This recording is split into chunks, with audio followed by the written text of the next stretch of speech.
Hi, folks. Welcome back to the Moebius Adventures podcast. This is Brian Fitzpatrick from Moebius Adventures Games, and we have a bit of a change in programming today. We'll pick up with the story in the next episode, but I wanted to give you a little bit more about the game we're playing in this first season, Tattered Magicks. We talked a little bit about it back in episode 0, and I want to talk about the system we're using to power the game, which is called Inverse20. So let's take a little break and chat a little bit about what Tattered Magicks is all about, and then we'll get back to the mechanics. So the world of Tattered Magicks is one of myths and legends. There are many tales of gods and monsters in all of our history, raging across the land up to a particular point where they just stop. So the story behind Tattered Magicks is this. Around the year 500, Merlin fought a series of battles with a sorceress known as Morgan Le Fay, and closed the gateway between the world of magic she represented and our world. When that gateway was open, gods, monsters, and fairy were able to pass to and from the realms and cause trouble at whim. We'd always been on the losing side of those battles, and Merlin used all of his strength to push the fairy realm away from our world to give us a fighting chance. Merlin was the first to see the possibility of a world without magic as a better one than what was to come under the fairy rule. He'd had visions of a world dominated by the Fae, a world where humanity was crushed beneath a magical boot heel, a world where we devolved into animals used for manual labor and sport. He and the Circle actively worked to close the doorway between Underhill, the land of the Fae, and Earth. But as they were all kept alive by the very magic flowing between the worlds, they knew it would cost them their lives. And it was their only chance at giving humanity a chance for a better future, a future that enabled them to choose their own path. Once those doorways were closed and Underhill was set adrift in the space between the universes, we would have some time before the Fae found a way to return and seek their revenge. That time is at hand, and that's where our heroes come in. So, though magic has been gone from our world for a long time, there have always been pockets of the unexplained. Vampires, werewolves, ghosts. These are but the tip of the iceberg. A few dedicated members of Merlin's order still exist, waiting for the time when they would once again be needed. Unfortunately for us, the creatures in Underhill haven't forgotten the power they held when they roamed freely, terrifying humans around the world. In fact, they've been actively working to bring our universes together again so that they can once again rule with impunity. Of course, it's been a while. Firearms and computing power may have reset the balance since the last time they were here, but they're willing to take that bet. So that's the world we're entering in, where things are about to get a whole lot more interesting. So we started playtesting the rules for Tattered Magicks back in September, and we started with the rules we put together for Aliens and Asteroids a couple of years ago. And Tattered Magicks takes those rules and adds some magic rules on top so that you can not only play standard modern types of adventures, but throw around some spells too. And not just spells. We've dealt with things like alchemy, incantations and quotes, item creation, martial arts, symbology, therianthropy, which is just a fancy way of saying shape changing, not to mention some fun rules about vampires, which we put to the test recently. The Inverse20 system at its core is a roll-under system. Each character has a set of attributes like accuracy, athletics, and education. There are 7 in all, and each will start in a range of between 10 and 14 with the possibility of going higher as characters level up. The goal is to roll under a given attribute. If you're firing a gun, that's an accuracy check. Roll your character's accuracy score on a 20-sided die, and if you make it, your character succeeds. If not, you fail. Either way, there's going to be consequences. In our system, if you roll a 1, that's a critical success, which can mean different things in different places. If you roll a 20, that's a critical failure, which can also mean different things in different places. And if you roll directly on the attribute, that's also a critical success. So we, as you can see, try to swing a bit of luck at the character in the case of the 1 and the directly on critical success. But beyond those attributes, each character has a set of traits, and those traits can be anything from practice with guns, like the guns trait, or melee weapons, the melee trait, to special training in medicine, pop culture, and so on. Not having the trait doesn't mean you can't try something, but if you have it, you'll be at an advantage to do so. So similar to the latest version of that Dungeons game that's so popular, we have the idea of advantage and disadvantage. If you're at an advantage, you roll 2d20s and take the better result to determine the success or failure. So if you're trying to roll against a 13 and you roll a 13 and a 5, the 13 as a critical success is the better result. If you roll a 5 and a 20, the 5 is the better result. If you're at a disadvantage, you roll 2 20s and take the worst result. So in that case, if you roll a 1 and a 20, you have to take the 20. And that really is all that there is to the game mechanic. It's deliberately easy, which has led to some fantastic games over the last few years. Aliens and Asteroids, if I must say, is an absolute blast. I've really enjoyed not only writing for it, but playing it in a campaign with a bunch of our old folks who helped with the play testing, as well as a group of new folks who have joined. And we have a fantastic time every time. The action is fast and furious, and there's plenty of room for, if you want to go with a creepy atmosphere or you just want to go with crazy player actions, everything is there. And Tattered Magicks is just as crazy with magic added for good measure. So magic varies from character to character depending on how they came to discover the world of the supernatural and what skills they have to harness any abilities they may have received along the way. This wide open approach is very different than that other popular Dungeons game where there are tons and tons of helper spells out there already.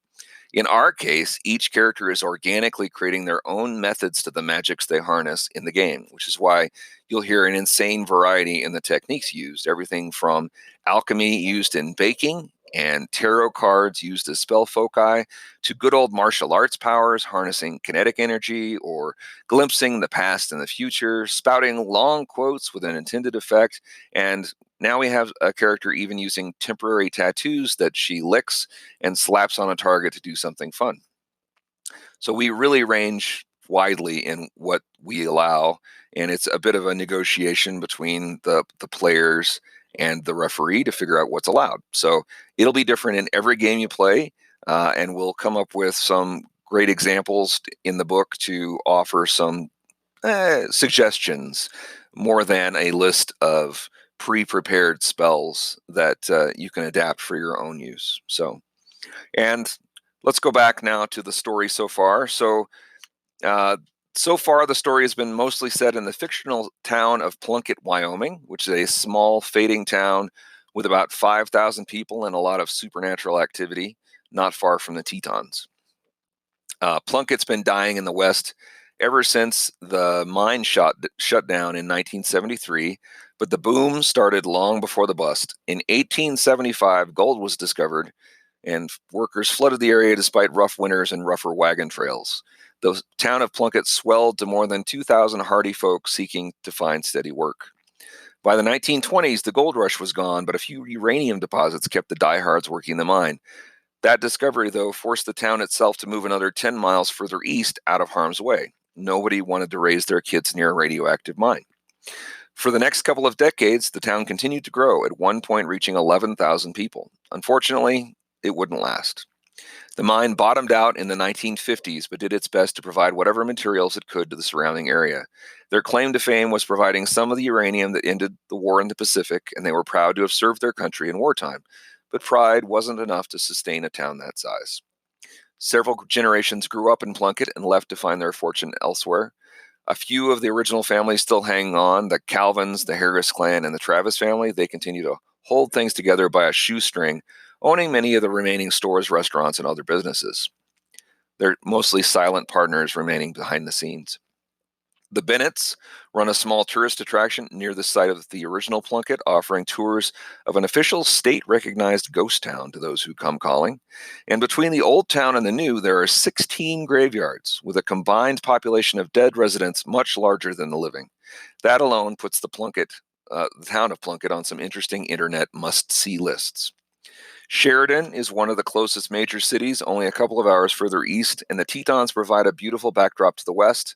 Other than the views, the Walmart is about the biggest attraction in town, beyond the handful of churches, a few beloved diners, and the 2 Starbucks on either side of town. Between Old Plunkett and New Plunkett resides Soul River Rest, the largest of the graveyards in the area. Though many miners lost their lives in the gold rush, it was uranium that took a greater toll. Tales are still told of ghosts that wander, glowing in the darkness of the new moon, trying to get home after that final shift. Of course, such tales draw ghost hunters like honey. Wyoming itself has a wide network of those who believe in the supernatural, to the point where the state even sponsors a hotline for sighting reports. Ghosts? Bigfoot? Aliens? Leave a message. It's known as the Wyoming Supernatural Hotline, or WSH, but many of the non-believers in town call it the Weird Shit Hotline instead. Though the state has plenty of open space, it has its share of ghost hunters, Bigfoot seekers, UFO aficionados, and witches, vampires, and werewolves galore. Most of the people in Plunkett look the other way, but a few of the so-called weirdos call the town home. So when we began back in September, our group was investigating a rise in ghost activity, and that led to the discovery of a group of fairy creatures, ogres, and goblins doing strange things in the old industrial part of town. It turned out that those goblins and ogres were only a scouting force for a larger force coming through a magical gateway from Underhill. Our heroes did their best to close that door, but were unable to close it before the Wild Hunt charged through with fey dogs resembling hellhounds, and figures on horseback charged through and stormed into Plunkett. The party managed to save a few souls and take out a couple of the fierce hounds, nearly losing one of their own in the process, but it was a fool's errand. The leader of the hunt, a figure sporting a helm with antlers and riding a horse out of a nightmare, found the original doorway closed, sacrificed himself to open a new doorway, and sent the rest of his party back through to parts unknown as he faded away. After that, the group was recruited by a secretive agency known as the Tattered, based in England. They have been preparing for the return of the Fae since they helped Merlin close the doorways to Underhill more than 15 centuries ago. It was inevitable they would return. They helped our heroes become even more heroic, granting them access to new knowledge, both mundane and magical, and then they sent them back to Plunkett to investigate a new threat, possibly a vampiric one. Upon arrival, the local law enforcement knew they were coming and immediately led them to a gruesome crime scene with 4 bodies in various horrific states. And though through their investigative skills, they came to realize that a figure known only as the Mistress may be behind it. Since then, they've been dealing with the CDC, who was in town to help with another problem left behind from their last visit. They learned that more than 100 poor souls were in comas, possibly victims of the Wild Hunt that left mere shells of those people. And a group of CDC coroners who are in the know in the supernatural are helping with the murder investigation, while an entire team is trying to get to the bottom of the coma epidemic in town. But they're not alone. A higher-ranking member of the Tattered, Reginald, is in town to supervise their progress and report back to Tattered Command. He's not going to be much help to them. And then there's an old friend, Abernathy, at Soul River's Rest, the big graveyard. You will have met him in one of the previous episodes, and there may be remnants of a once powerful coven of witches. Our brave adventurers are right in the middle of it all: vampires, fairies, and them. Hopefully that catches you up on the madcap antics of this fantastic group of players. And we have a brand new episode coming up. We had a beautiful 3-hour episode, or a 3-hour session the other night that was fabulous. We had everybody back in their seats and had a great time. So hopefully we'll get that up soon. That's next on my agenda. But we're going to hope that their characters can do what they can to solve the mystery and still help the victims of their last adventure in town. So that's really all I had for this episode. It's going to be a short one. But if you're looking for more about Tattered Magicks, Aliens and Asteroids, or any other Moebius Adventures products, make sure you check us out at moebiusadventures.com. That's MOEBIUS adventures.com. There you'll find links to all our social media accounts, including Facebook, Instagram, and Twitter, and Pinterest. We have an active fan group on Facebook, so join us there and share some of your own adventures and questions with us if you have some. If you want to help us out further, all our products for sale at drivethrurpg.com. Just do a search for Moebius Adventures and you'll find all our Aliens and Asteroids products, as well as our super system neutral supplements. And if you pick one of them up, make sure you drop us a review. Aliens and Asteroids is also available at Amazon, and it should be available at some of your favorite local game stores through our distributors at Studio 2 Publishing. And finally, we have our Patreon page. Again, if you go to the patreon.com site and search for Moebius Adventures, you'll find us. Patrons get early access to rules, sneak peeks of upcoming merchandise, and free or at-cost copies of some products each month.